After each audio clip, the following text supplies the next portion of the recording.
네, 오늘의 말씀은 예레미야 40장 1절에서 6절의 말씀입니다. 예레미야 40장 1절에서 6절의 말씀입니다. 제가 읽겠습니다.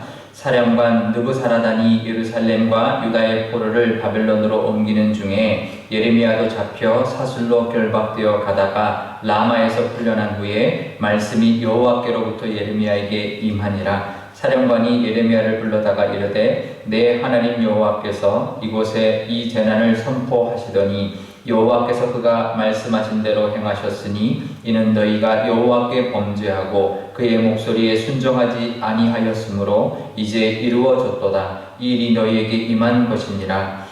보라, 내가 오늘 내 손에 사슬을 풀어 너를 풀어주노니 만일 내가 나와 함께 바벨론으로 가는 것을 좋게 여기거든 가자. 내가 너를 선대하리라. 만일 나와 함께 바벨론으로 가는 것을 좋지 않게 여기거든 그만두라. 보라, 온 땅이 내 앞에 있나니 내가 좋게 여기는 대로 옳게 여기는 곳으로 갈지니라 하니라. 예레미야가 아직 돌이키기 전에 그가 다시 이르되 너는 바벨론의 왕이 유다 성읍들을 맞도록 세운 사반의 손자 아히감의 아들 그다랴에게로 돌아가서 그와 함께 백성 가운데 살거나 내가 옳게 여기는 곳으로 가거나 할지니라 하고 그 사령관이 그에게 양식과 선물을 주어 보내매 예레미야가 미스바로 가서 아히감의 아들 그다랴에게로 나아가서 그 땅에 남아있는 백성 가운데서 그와 함께 사니라. 아멘. 네, 잠깐 기도하겠습니다. 아버지 하나님, 추석 명절 아침입니다. 하나님, 또 달도 바뀌었습니다. 10월 1일 또 추석 명절 아침 하나님 말씀 듣고자 이곳에 섰사오니 하나님의 말씀 앞에 영상 앞에 섰사오니 하나님 친히 말씀하여 주옵소서. 이 추석 명절을 기쁨으로 보내는 또 하루가 될 수 있도록 말씀으로 하나님 함께하여 주실 줄 믿습니다. 이 모든 말씀 우리 주 예수님의 이름으로 기도드리옵나이다. 아멘. 네, 바벨론 느부갓네살 왕이 예레미야를 선대하라고 했습니다. 그 이제 사령관, 이제 총사령관이죠. 군대 사령관 느부사라단에게 그 말을 했는데요. 그런데 예레미야가 다른 포로들과 함께 사슬에 결박된 채 바벨론으로 압송되고 있었습니다. 사실 하나님의 말씀대로 하나님의 뜻대로 살았습니다. 예레미야는 다 했습니다. 그러면 하나님이 살려주셔야 되고 포로로 끌려가지 않게 해주셔야 됐을 겁니다. 그리고 분명히 사령관 느부사라단에게도 느부갓네살 왕이 선대하라고 말했습니다. 그런데 이 착오가 있었는지 이 예레미야는 다른 포로들과 함께 이제 끌려가고 있었던 것이죠. 사실 우리가 하나님의 뜻대로 하나님의 말씀대로 살아도 때로는 어려움에 처할 때가 있습니다.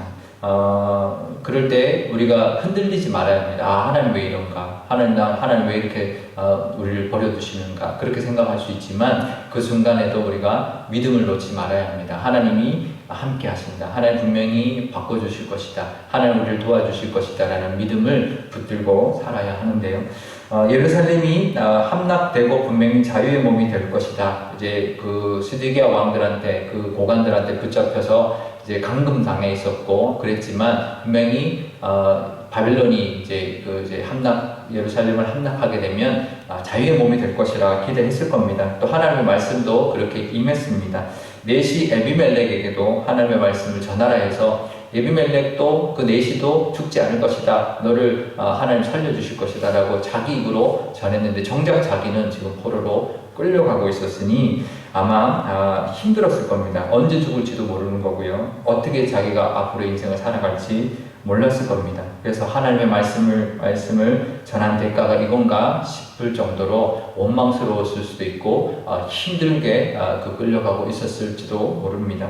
하지만 라마까지 갔을 때 비로소 그 사령관 느부사라단이 이제 예레미야를 알아보고요. 예레미야를 풀어줍니다. 그러면서 사령관이 이렇게 말을 하는데요. 2절에서 3절 보면 참 이 적군의 사령관이 하는 말이 정말 우리 이스라엘 백성들의 가슴을 찌르는 말입니다. 뭐라고 하냐면요. 2절과 3절에 보면 이렇게 말합니다.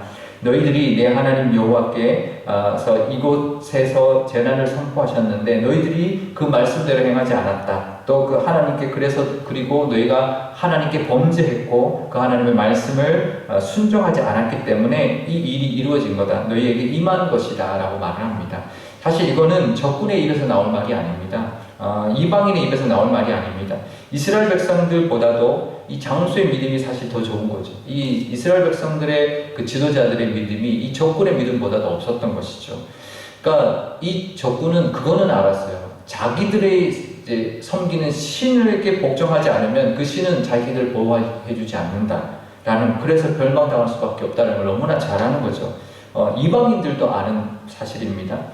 자신들의 섬기는 신에게 순종해야만 그 신이 보호해주는 거, 도와주는 건 당연한 건데 너희들이 그걸 하지 않았다. 그러니 그 신이 말한 대로, 하나님이 말한 대로 너희는 지금 이 멸망을 당하게 된 것이다 라고 말하는 거죠. 정말 뼈아픈 말입니다.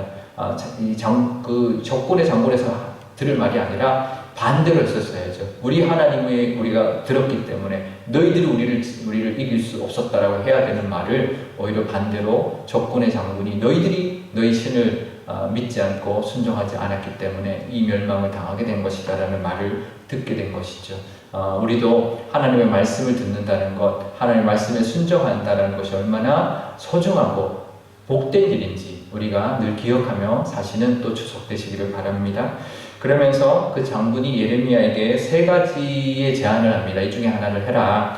뭐냐면 풀어주면서 바벨론으로 포로가 아니라 그냥 포로가 아닌 그 신분으로 바벨론으로 나와 같이 갈 거냐. 그럼 너를 아주 후하게 선대하겠다라고 말을 합니다.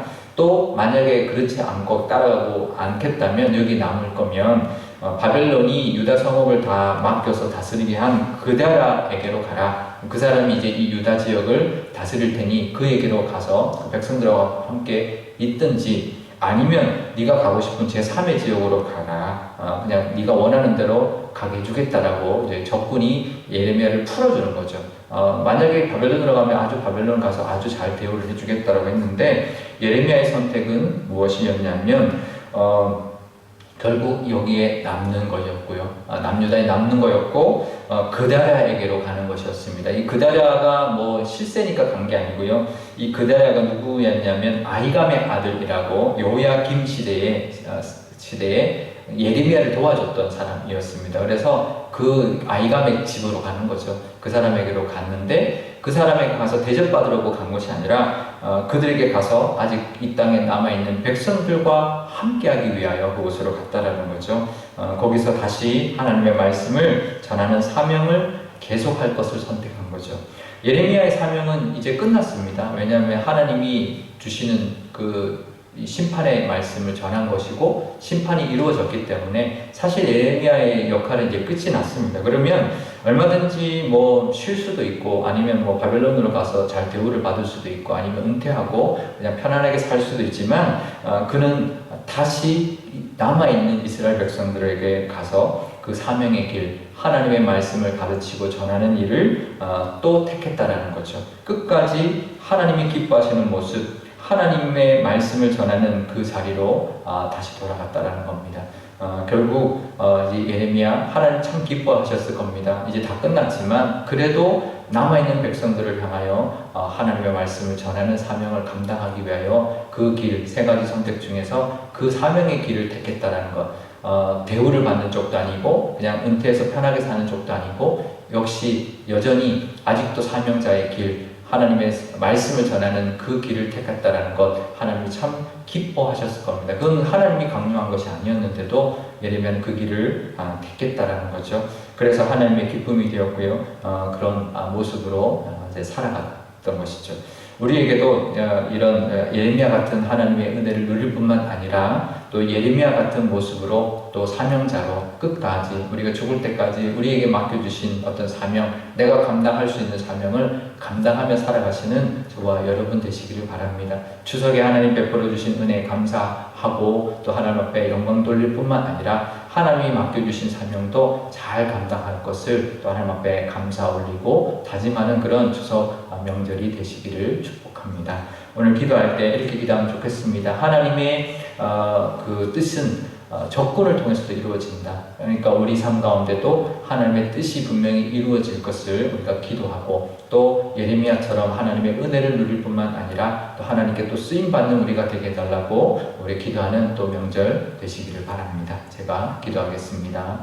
아버지 하나님, 감사합니다. 추석 명절 아침입니다. 하나님 이 명절 아침에도 하나님 말씀 앞에 섰사오니 하나님이 말씀 주시니 감사합니다. 예레미야가 하나님의 말씀을 전했지만 그래도 또다시 포로로 끌려가는, 그 말씀을 전하고도 다시 포로로 끌려가는 모습으로 처음에 하나님 있었습니다. 하지만 하나님이 건져내 주셔서 살려주셨고, 다시 이 예레미야에게 또 사명을 또 감당할 수 있는 길을 열어주셨습니다. 우리에게, 우리 삶 가운데도 또 이 추석 이 명절 가운데도 하나님이 주신 은혜가 있다라는 것을 기억하고 하나님 앞에 감사하는 하루 되게 하시며, 하나님 우리에게 맡겨주신 사명과 소명을 붙들고 나아가는 우리가 되게 하여 주옵소서. 우리 교회에게도 그 은혜가 있을 줄 압니다. 하나님 베풀어 주신 은혜에 감사하는 오늘 하루 되게 하시고, 우리 교회도 하나님이 맡기신 사명을 끝까지, 정말 이 세상 끝날까지 감당해내는 예레미야 같은 교회가 되게 하여 주옵소서. 감사드리며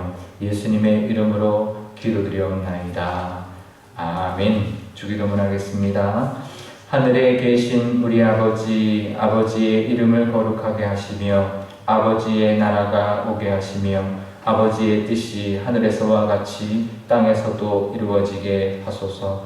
오늘 우리에게 일용할 양식을 주시고 우리가 우리에게 잘못한 사람을 용서하여 준 것 같이 우리 죄를 용서하여 주시고 우리를 시험에 빠지지 않게 하시고 악에서 구하소서. 나라와 권능과 영광이 영원히 아버지의 것입니다.